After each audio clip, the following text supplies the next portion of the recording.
For a moment, the room feels as though it's moving with the ancient narratives. Mythology is filled with a world where the sky is governed by divine stories. Now, why does it feel like it's nighttime in here? I think I'll track the moon across the sky. It's so fast compared to the sun. Metal needs welding repairs. Welding fuses parts together. It's a lot like Moon's fusion theory. Chariot flies, blazing trails over the clouds high.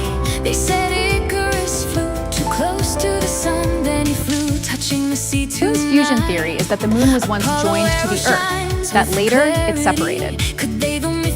If I was to go back in time, I'd put a banner on Moon with 20 on it, to show Moon and Earth was as one. It said you should never look directly at the sun. High-res photos can be found on the net.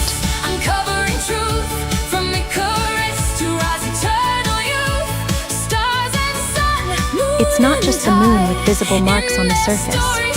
The sun has these too. See if you can find Sun's photo on the net with a figure wearing a glove, spinning rod to the left.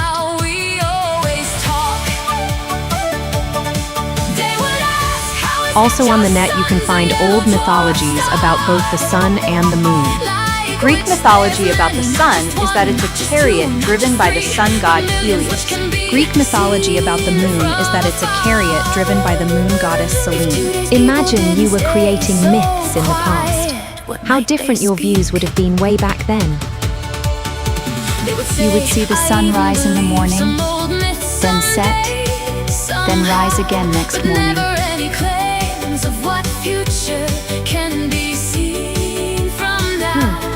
Ask yourself, how would you even know that it's same sun next morning? What's that, a fireball? Even though they're far, oh so very far from those past beings. Sort of like, if it's Santa driving the sun with his sleigh, is it even the same Santa next day? And then, what if you visit the Earth's North Pole, the equator, and Earth's South Pole? You could think that there's two suns that is not hot, making the North and South poles cold. You could think that when you're at the equator, you see a third sun, which is very, very hot. So, constellations, like Orion and Callisto, were placed in the sky by Zeus, explaining star patterns.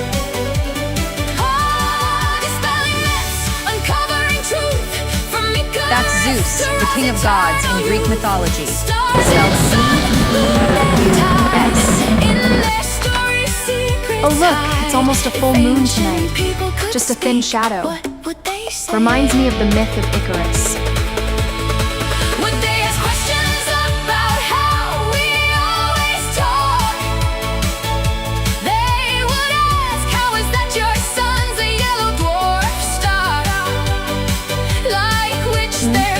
Icarus, with his artificial wings, was told not to fly too high, to not get too near the hot sun. And should he fly too low, then his wings' glue would be unstuck by the ocean's water. But he wouldn't listen, he flew too high, to get his wings' glue unstuck by the sun's heat.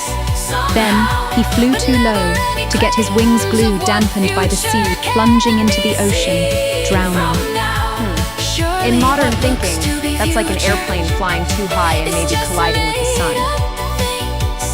Okay, let's ask the artificial intelligence, AI, what it thinks of the future. From those past beings, We'll type, what do you think of the future? thunder roars as That's strange. Why is it saying the future is not a prophecy but a calculation? How different ancient people's outlook must have been. They thought Earth wasn't even a planet. Must have thought that Earth was the universe. Stars, planets, and even sun was just dots of light. Aphrodite's morning star ascends, beauty and love where the story is told. Constellations tell of transformed souls and starlit patterns. Their stories are sold. Dispelling myths, to rise eternal youth. Stars and sun, moon and tide, in their stories secrets hide. If ancient people could speak, what would they say? Oh, would they ask questions about how we always taught?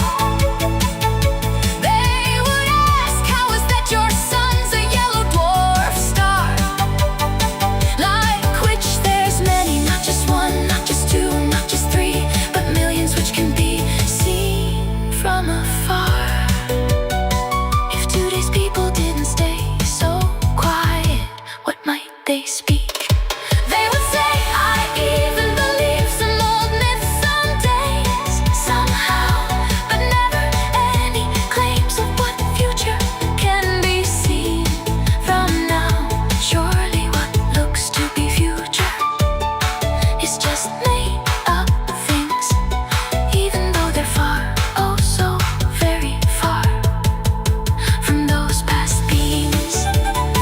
So let us question and explore beyond the myth we once knew. For in their tales, wisdom guides if we look beyond what the myth provides.